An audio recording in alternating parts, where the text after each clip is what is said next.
With the holidays coming up, a lot of us have friends, family, children, nieces, nephews wanting to get into Magic because, let's face it, they see us playing with our friends and they might get a little curious. So, when that time comes and it's time to show them how to play and teach them, let's face it, you kind of have to take a step back from what your normal play group is used to.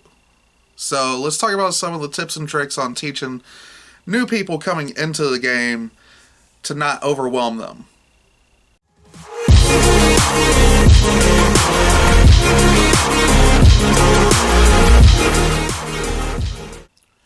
What is up, Commander players? My name is Matt and you're watching Top Commander. Today's video is basically going to be a follow-up to a previous video that I labeled as Part 1. This is Part 2, of course.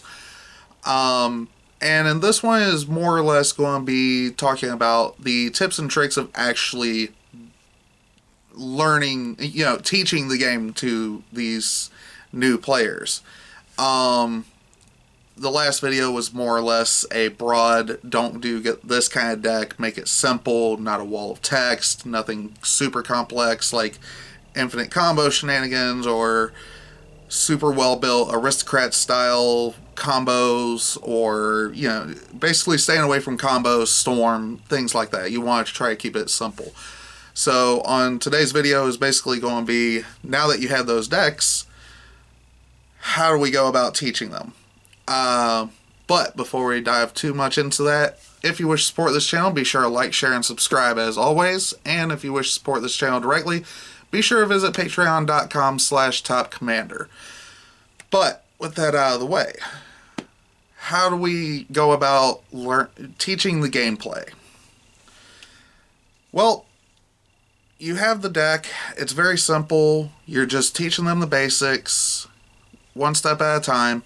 One piece of advice that one of the judges at my LGS would always tell a new player coming into the game, whenever they came in, it was like, hey, I'm new, I want to learn how to play, blah, blah, blah. The typical conversation. He sat them down and he basically was like, okay, say it out loud every turn. Untap, upkeep, draw.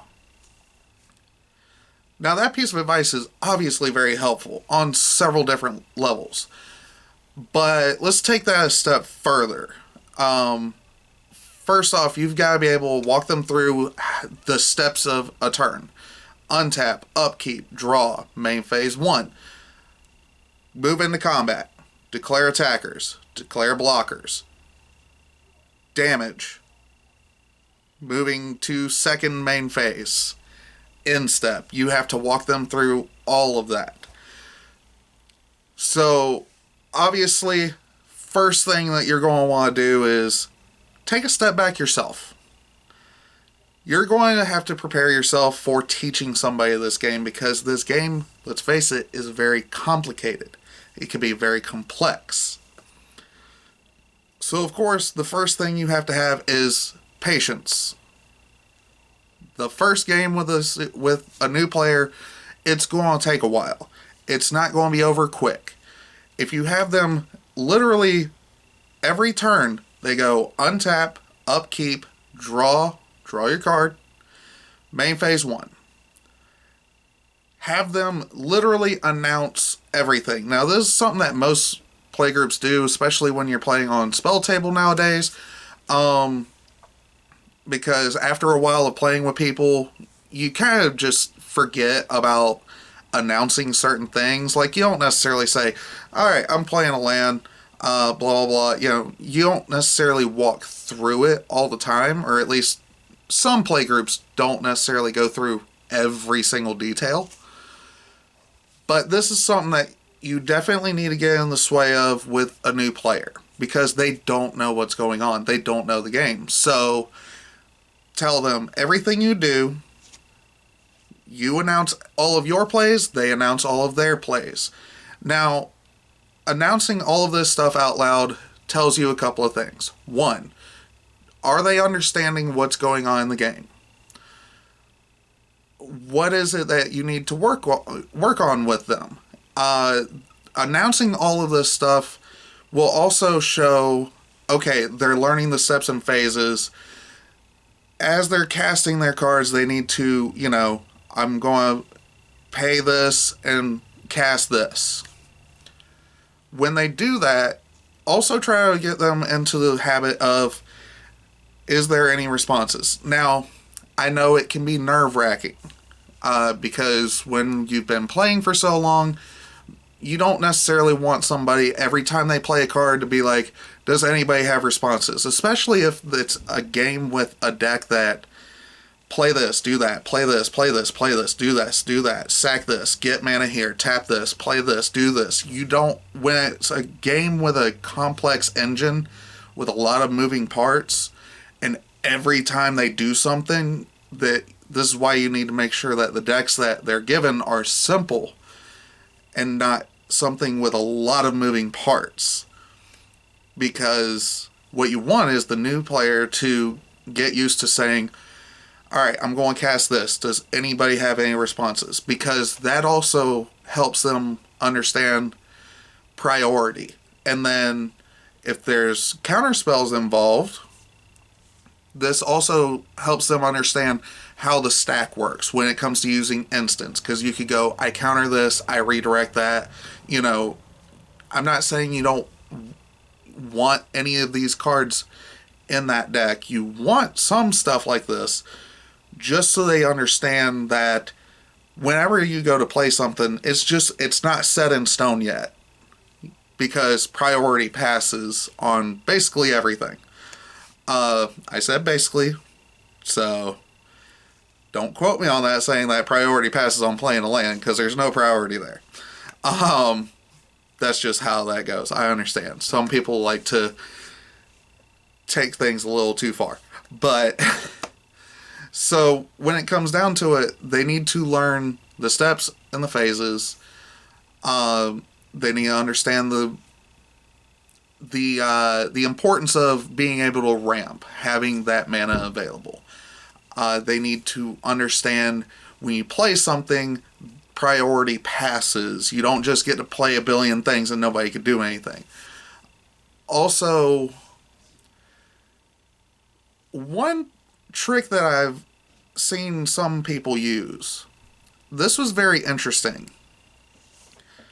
When it comes to gameplay itself, now this may not work for everybody, but just imagine that just explain to them that they're basically doing a role-playing game.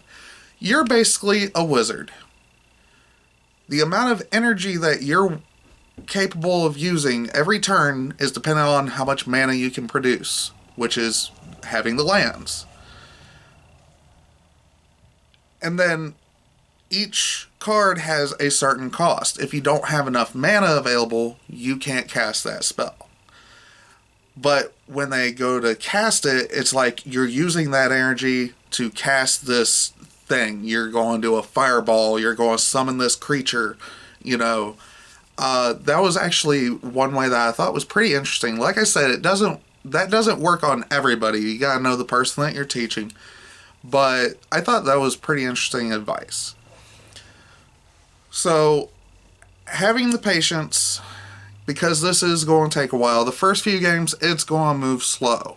You definitely want to make sure that they understand the basics.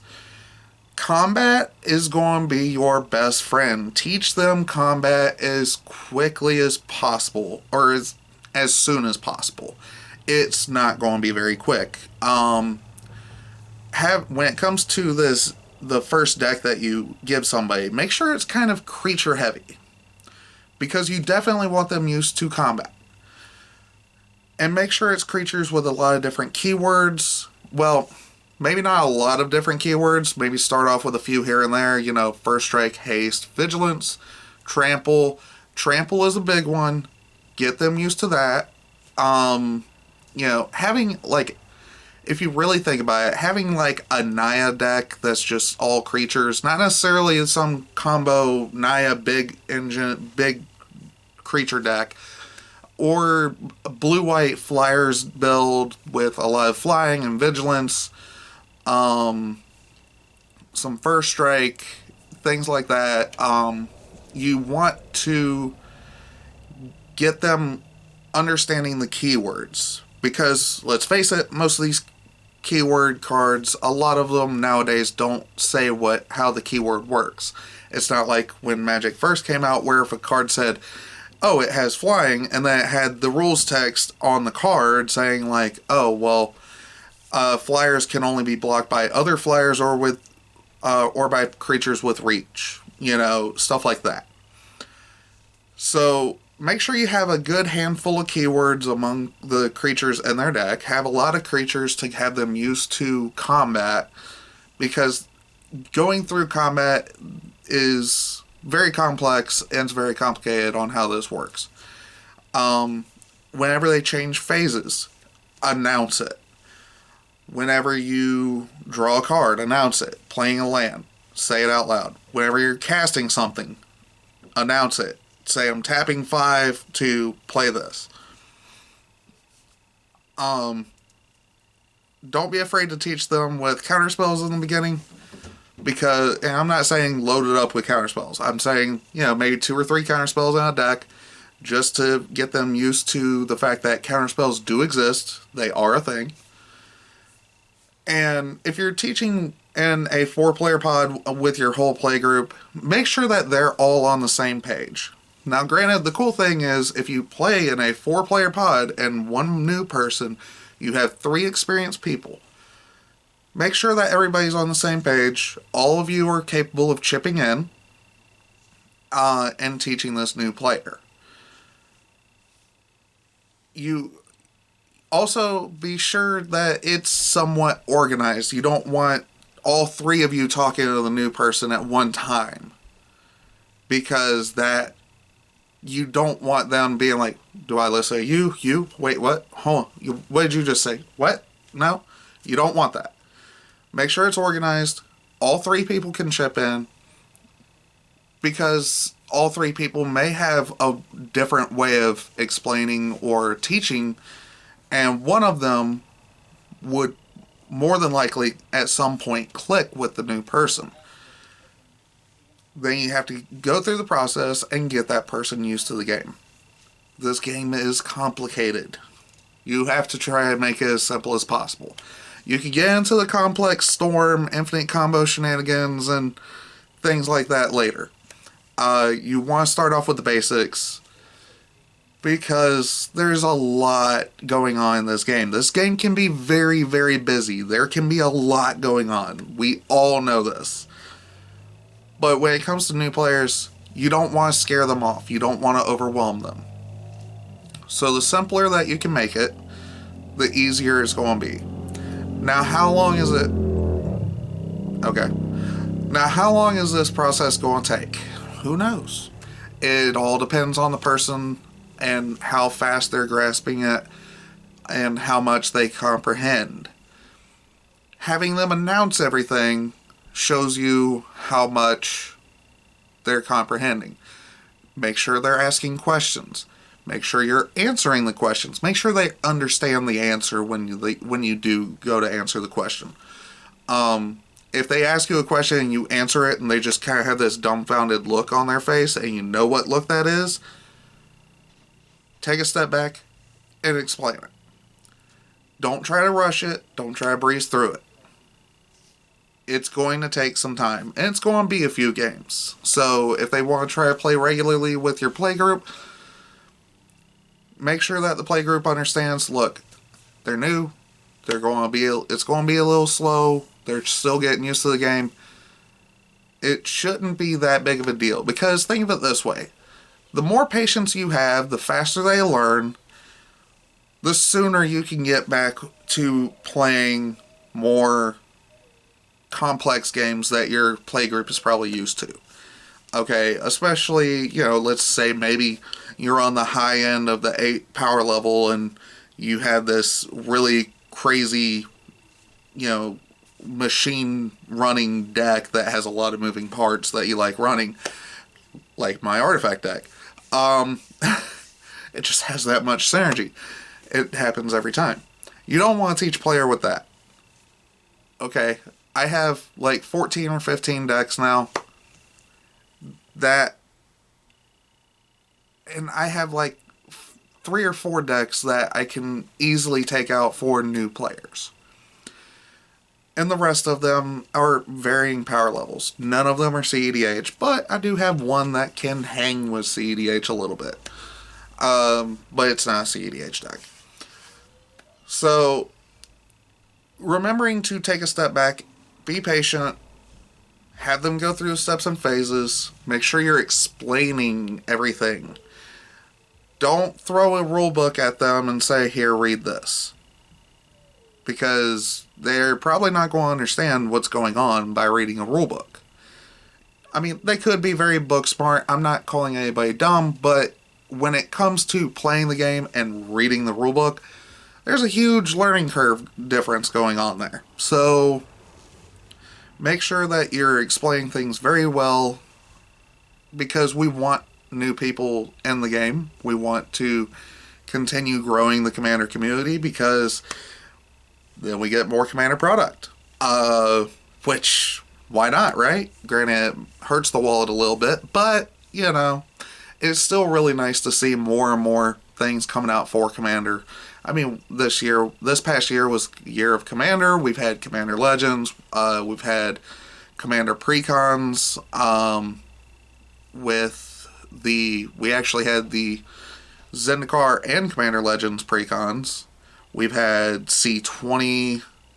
We've had Ikoria bring in a lot of different neat things and very confusing things to Commander. The core set came in with a lot of reprints. Double Masters came in with a lot of reprints. Jumpstart is really a pain in the butt to find, but that came in with a lot of cool stuff and some pretty sweet reprints as well. But we don't necessarily want the year of Commander to be 1 year. We want this to continue, because Wizards has released numbers stating that Commander is pretty much the most popular format at this point. I don't believe I'm not 100% sure if Commander is going to end up being the face format for Magic, but we do have a very, very large open community, and we want to remain to be open for new players to come in and continue growing this community. The more people we have that we can play with, the more often we can play, right? Varying, of course, depending on work schedules and stuff. But besides that, and not to mention, especially if the new player you're teaching is your son, daughter, niece, nephew, granddaughter, grandson, anything like that, people can't deny that wouldn't be cool. Having your children learn this card game, and then, I mean, it definitely would help keep them out of trouble, because Magic gets expensive. So, you could teach them all kinds of things early with Magic. Finances, money management, let's face it, and some of us are probably not the best ones to teach money management. I'm well aware. But just remember, it is our job as Magic players to introduce new players and make sure that they have a good experience, a fun experience. And, just remember, at that point, we are all the face of Magic. So we have to make sure that we're doing this properly to be able to continue this game. For the game to continue, there has to be a customer base. So if we continue to grow this community, we will continue to have a game. Wizards can't make the game if all of a sudden nobody's playing. So it is our job to foster playgroups and help be a part of this community and foster it to be able to get more players. If that makes sense, I hope so. But let me know down in the comments below what y'all's thoughts are. Is there any tips or tricks that you've used teaching new players that, maybe somebody else could use? Just leave them down in the comments below. I'll definitely be checking out those comments too. If there's enough different tips and tricks that accumulate in the comment section below, I will definitely do a part 3 and help you guys to get y'all's voices heard. I'll give y'all a shout out whenever I see who makes comments and everything. But until then, just keep it casual, keep it fun. Remember, it's a game, and I will see you guys next video.